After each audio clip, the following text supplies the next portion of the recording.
Right, Danny. Well, aside from the nice tan, how was the warm weather training in Dubai? It was good. I think it was really productive. The attitude was really good to the work that we did. We've had 2 weeks of good work, a lot of hard work, and we hope come Saturday we're going to get value for that. What were you able to learn about the group in that time? Well, I think it's always great to spend time, particularly when you're a new group. Human relationships only build over time, and the longer you spend together, the more you get to know each other, the more you get to understand each other, and I think that naturally brings you together. And certainly we had some good work on the grass. We probably off the back of the Preston game, I picked up some injuries that we hadn't anticipated, so it wasn't ideal in terms of the tactical work that we would have liked to have done. Because we weren't quite able to do as much as we would have liked in that respect, but certainly we got some good physical returns from them. We had a good opportunity to spend some time in smaller groups, did some good departmental work, did some work with the leadership group, did some work with the younger players, had a good team bonding afternoon, which was good fun, and probably stretched the players, took them out of their comfort zone a little bit, and certainly got to understand them a little bit more through that. So that was a beneficial afternoon, and definitely by Thursday, Friday, you could feel that the group were coming together. You mentioned some of those injuries, some of those knocks that may have been picked up in the Preston game. I'd run through a few of the names. First, Fraser Campbell. Of course, he didn't play in the Preston game, but what's his situation at the moment? Yeah, I think we've got a number of injury issues, unfortunately, and they're mounting up. For us, it's always been to try to avoid the soft tissue injuries, which I think we can do through intelligent training and through condition the players to be able to cope with the demands of Championship football. The contact injuries are the ones that are much more difficult to deal with, and without going into the specifics, because I wouldn't want to before match day. We've got a number of issues. Obviously, you'll know about Tommy Elphick, and he'll be a huge loss to us both on the pitch but also off the pitch. He's a great character. A strong character, was influencing the group more and more every day. So to lose him to what is actually a cruciate knee injury, so he's ruptured his medial. When they opened the knee up, we also found some cruciate damage as well. So that is going to be a long-term injury, and first and foremost, we're bitterly disappointed for him as a boy, because we think a lot of him, and you never like to see your players going through this type of situation, but he's a determined and resilient human being, and I've no doubt he'll come back bigger and better. And in the interim, we'll look after him as very best as we can, and we will try to use him within the group in other capacities, because, like I said, he can't play, but what he has got is a wealth of experience. He's been coached and managed by some of the best people in football, and we will try to use his skill set and his wisdom in other ways to positively affect the group. You mentioned long term. I mean, are we talking season ending here, or is there a timescale? Well, it's a cruciate knee injury, so you straight away look at 9 months because of the nature of that ligament in particular. It's a huge risk to come back before that 9-month period. There's a rupture in his medial ligament as well, so we all saw the tackle that led to that, and it was a particularly reckless challenge, and listen, we were disappointed at the time that it wasn't dealt with more severely, but it just shows you what can happen if those type of tackles take place. Another one of your back four that was forced off in the Preston game was that of Danny Simpson. Is he going to be okay for tomorrow? Well, Danny picked up a hip injury. He wanted to play on in the game, and we were aware of it at half time, and he's the type of boy that didn't want to leave his team in a difficult moment as we were in, but we decided at 60 minutes that we needed to kind of damage limitation and try to protect him, which is obviously what we did, and we he hasn't been able to train since then. So we anticipate that we'll be without three of our back four that played in the 7-game run that we had. And while this is difficult, and it means that there's a huge barrier in front of us, we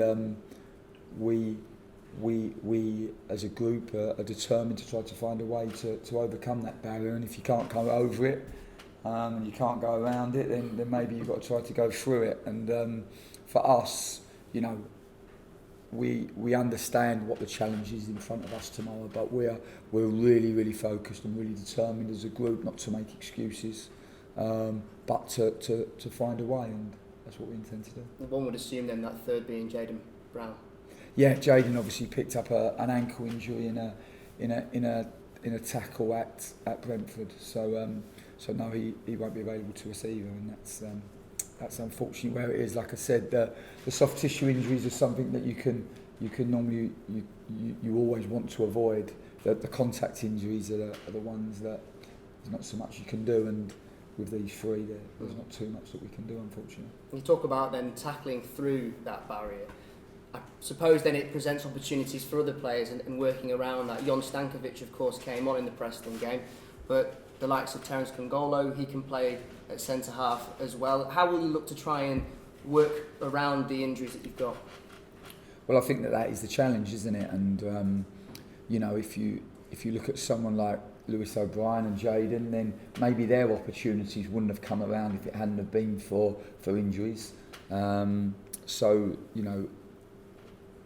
They've certainly taken their opportunity and really prospered as a result of that. And we have to work around it. And like I said, I don't think it will be ideal tomorrow. It certainly won't be perfect, but what we will be is a group that is incredibly determined, ready to fight for every ball, and playing with an energy and intensity and a purpose that makes everybody associated with Huddersfield Town proud to be part of it. Herbert Bockhorn started in the elite development team midweek. Could he be drafted in? Well, Herbie is a player that was brought to the club in the summer from Borussia Dortmund B. He obviously was signed up by Jan, who would have worked with him at his previous club. I don't think it's ever easy for a player to move from one country to another, particularly a young player. And he hasn't had many opportunities today. He played in the game against my Lincoln team, I remember well. Apart from that, he's been training and he's been playing in the 23s games. He hasn't got lots of experience at first team level. The Borussia Dortmund B is a development team rather than a first team. So there's obviously naturally issues with that as a consequence, and what we're trying to do with Herbie is work with him physically to try to get him into a place that would allow him firstly to be able to cope with the demands of Championship football. Then we would need to try to work with him technically and tactically to try to get him to a place where he could be successful at this level. And I think when I look at our group, he would be in the development part of the group rather than maybe the first team element. Have you been pleased with his progression though? I think, like I said, it's always hard when young players move to another club, a belt when they move to another club, and then they have to move to another country as well. So I think that's always challenging, and you're always really respectful of that. I don't think it's been an easy period for Herbie at all. We're trying to work with him on a daily basis. He's unfortunately had quite a disrupted period with injury himself. Before we arrived, he had some ankle issues. And he's had some hamstring issues. I think the demands of maybe what he had previously to what the demands of him now have been significantly different, and that's been hard for him, and that's through no fault of his own. And what we're trying to do is trying to help him and support him through that period. Focusing ahead to tomorrow and your opponent, Birmingham, what do you make of them as a challenge? Well, I think it will be a really tough game. I think you'll find a team that have got the option to go quite quickly into Jukovic. who is a point of reference for them, and physically is really tough for centre halves to handle. But also they've got some really technical midfield players, and they like to roll their wide players in. They like to overload you in central areas. They've got some really technical players that can unlock even organised compact defences, and they've got some fullbacks that are particularly athletic on the overlap, and that give them some width into their game as well. So no, we understand the complexity of the challenge in front of us. I think it's going to be a really tough game, but we're back home. It feels like a long time since we last played, certainly a long time since we last played at home, and we've worked really hard in this 2 week. I don't think there'll be a championship team that has worked as hard as we have done in this international break, and we like I said to the players, if you're weak, then you train and you feel tired. If you're strong, you train and you feel fitter and stronger, and we feel fit and strong at this moment. We're really focused on trying to get value for all the hard work that we've put in over this period. And you mentioned you'll be back at home. I think it's just under a month since you last played. 4 games unbeaten coming into this game. It's a long way off saying that the John Smiths is a fortress by any means, but I'm sure that will be something that you will want to try and create within your home stadium. Always, I think that for us, your home form is so important to the final outcome of the season. You know, you always want to feel comfortable and familiar at playing at home. You always want to look forward to your home performances. I think since we've been here, the support has just been fantastic. I don't think the level of performance has always been fantastic, but I think the level of effort and application has been really good. We want to make our supporters proud. We know that they've had a difficult period prior to us being here. We know that they've been through the mill, as it were, and we are really motivated to put some smiles on their faces and reconnect ourselves with the supporters, because we know if we're going to achieve what we want to this season, it's never an 11-man job, and we need them to be our 12th man, and we need them to stay with us in the tough moments, because this is going to be a tough period for us now. Let's not hide away from it. We've got some. It was already a tough job. We've got some key injuries, which has made the job in front of us even tougher. And we're going to need everybody. And it's not going to be perfect. And there's going to be moments where it might not be as pleasing on the eye as we would like it to be. But we've got to make sure that we play with an energy and a determination and a purpose and an intent. And if we do that, and the supporters recognise that and can get right behind us and drive the energy of the group, then we know that we can be formidable at home. And we know together, it's always together. But if we can be together, players, supporters as one, then the John Smith Stadium will never be an easy place for opposition teams to come. And for us, it should never ever be on their terms. It must always at home be on ours. Nolan. Yeah, you mentioned some of the injury problems, obviously, which are unfortunate. Have all your international players come back? Well, Trevor picked up a back injury in the first game, which prevented him playing in the first of the England under-21 games. He did play in the second one, which was good, and come through that okay. Right, but all the others were okay. And all the other, Camille played in the first game but didn't play in the second game, but the second game was a friendly, so he captained the team in the first game for Poland but not the second. Juninho Bacuna played in the first. They only had one game. He played in that. Fortunately they lost 2-1 to Costa Rica, but he played well, did really well for the first goal, incredibly well, made a run, about a 50-60 yard run, and then put a lovely cross in across the near post for their number 9 to score, which was good. Flo played in both games as a right winger. Unfortunately they lost both games, lost to Czech Republic. They were 1-0 up, and done really well in the game and then conceded 2 in the latter parts of the game, and then obviously played England and in the second game, and you'll know the result of that. And Steve Mounier played for Benin. He played against Nigeria. They lost the first game. They were 1-0 up in that as well, actually, but won the second game against Sierra Leone. So they won that 1-0, which was particularly pleasing when they had huge problems in terms of their transport and travelling out of Nigeria. So I think they ended up having about a 15-hour journey travelling just from Nigeria to Benin to play his second game. So they've all come back. They've all been back this week, been back in the building. Some earlier than others, but they've all been back in the building and back training with the group. You've obviously got Jonathan Hogg available again. Is that a headache or is it a bonus? No, it's not a headache. It's certainly a bonus.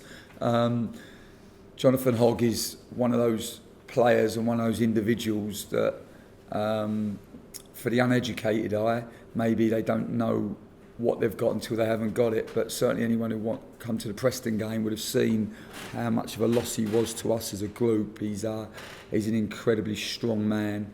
He's a fighter. Huge amount of determination and resilience, and for me typifies what we want to be as a football club. And we're in a difficult moment now, so you have a choice in these difficult moments. You're either the victim or the fighter, and I know Jonathan will be fighting come 3 o'clock tomorrow, so no, we're delighted to have him with us.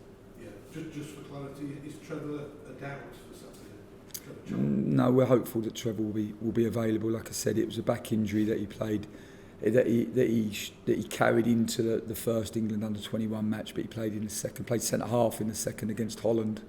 It was 1-1 to the 94th minute, and the Dutch boy scored an unbelievable free kick. I watch a lot of football. You do, don't you? It's a good goal.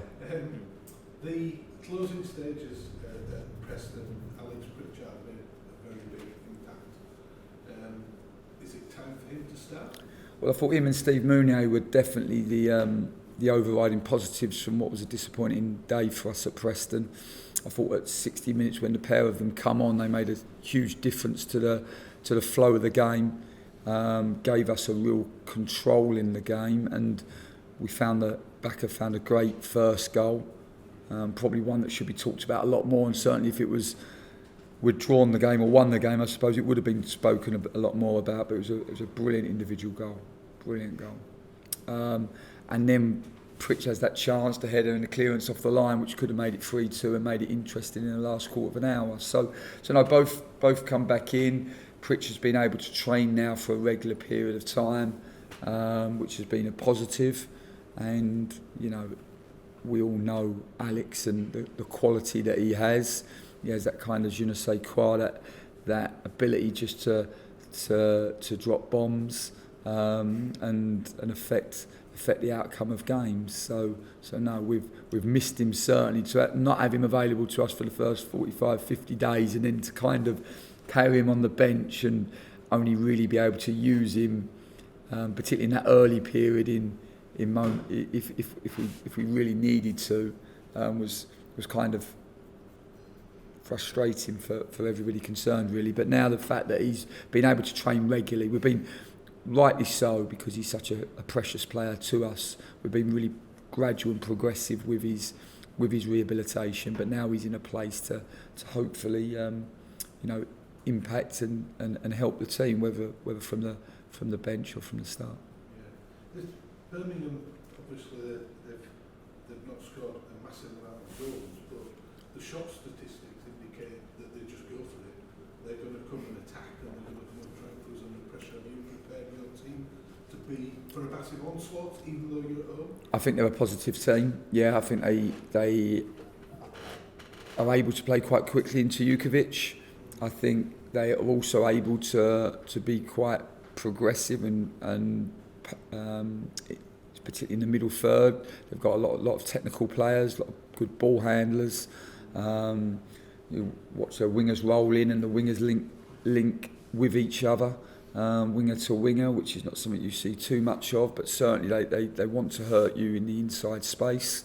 I think they've got two full-backs that love to get on the overlap. They've got Jukovic that loves to get onto the back post and is a real threat when he does, but then if you overmark him, they've got players that can get round the back and cut back, and they've scored goals from that moment as well. So yeah, we're well aware of the threats that Birmingham bring, but we're at home, and for us, we always want to be aggressive and purposeful and play with a lot of intent at home, and it's really important that we play with real positivity and in a really dynamic way. Yeah. You've mentioned Jukovic a few times. Is part of keeping him in check being disciplined with challenges around the box, not giving away free kicks and easy opportunities for Birmingham to exploit his aerial ability? Yeah, I think you're always aware when the opposition have a player that is very good aerially to try to cut down the number of free kicks and set pieces that you give away. Obviously, you have to compete with him as well, because if you don't, then he'll dominate you. So it is a fine line always. But we saw against Preston, in the first minute, give a free kick around the edge of the area, and while it wasn't, we'll have seen it back and know it wasn't a free kick. Just if you slow it down as many times as I did, that if you do that, then you are susceptible, and for us to manage the foul count in games is always something that we're aware of and trying to do.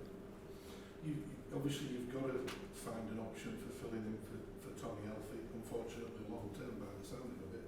But are you a manager who will go position for position rather than moving people around? For instance, you've got an option with Hogg, as you know, you can play left back or centre back. Do you make more changes to make it solid, or do you try to keep them to a minimum? Well, I think when you're without three of your back four, you've got to make changes, haven't you? So that is pretty obvious. And I think in an ideal world, let's be honest, you want continuity, don't you? Particularly in that position at centre half, because it's a partnership where the continuity allows them to gain an understanding, and that's very, very important to the way that they perform and play. It's not possible. This happens in football, and we, like I said, the weak make excuses, and I've been in football as a football manager for 13 years, and an excuse has never won me any points, so I'm not really interested in excuses. We've been dealt the cards that we have. For us, when moments get difficult and my back's against the wall, I just become more determined, and that's what we expect as a group to become, and that's why we're really looking forward to tomorrow, because we're going to fight. I'm going to tell you, we're going to fight really, really hard. So, is this the start of a new partnership? When the people, do you see it as that when whoever runs out alongside? Absolutely, opportunity. I always see that. In difficult moments, sometimes the biggest positive that can come from a difficult moment is opportunity, and Jon has trained incredibly consistently day after day after day. Terence has been back onto the grass the week prior to Preston. He had a difficult game at Preston. His response since then has been good.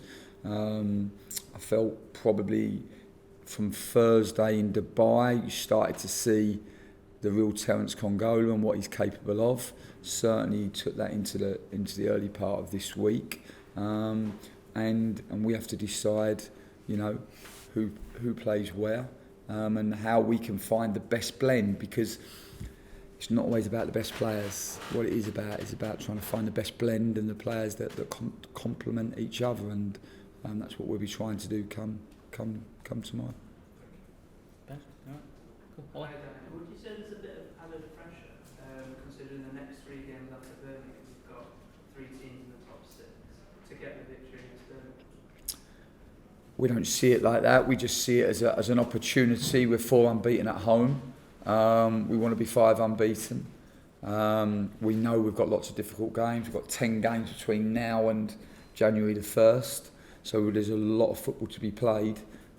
pretty much a game every 4 days, but we love football, so we're looking forward to that. And I don't see football as pressure. I see football as something that I love to do and enjoy doing. And I think the only pressure for us is how hard we've worked in the last 14 days, 13 days since Preston, and we all know how much we've given up in that period, and we want to get value for it because we deserve to get value for it. And football's an honest game. It's a really honest game, and if you're really honest with it, it normally looks after you. So it's a case of kind of looking at Birmingham first and then taking one game as it comes? Well, I think you're always aware when the games come thick and fast like it does this week. We played 2 home games, which we're really excited about, with Birmingham and then Swansea.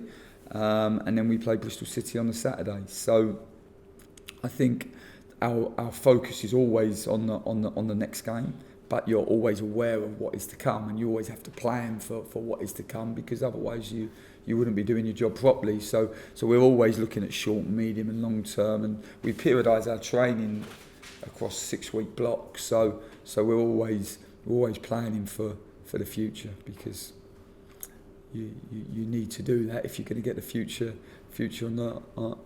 right for yourselves. Good, thanks everyone. Oh, sorry, Nick. While our games obviously come in the near future, will you be looking to rotate your squad more over the next few weeks in the build to the festive fixtures? Well, I think you've got 10 games in a short space of time, and you have to try to utilise the squad that you have available to yourselves. But for us, you're always looking. You look at the 7 games that we went unbeaten. What was the significant differences? Well, statistically, without the ball, we were hugely improved. Our defensive 1v1 duels hugely improved. Our ability to land on second balls and secure the possession was hugely improved. I thought our physical stats improved in terms of our running capacity. We fought harder. And if you're going to fight, you need committed players, and you need the ones that are wholeheartedly committed to Huddersfield Town, and they're the ones we try to pick.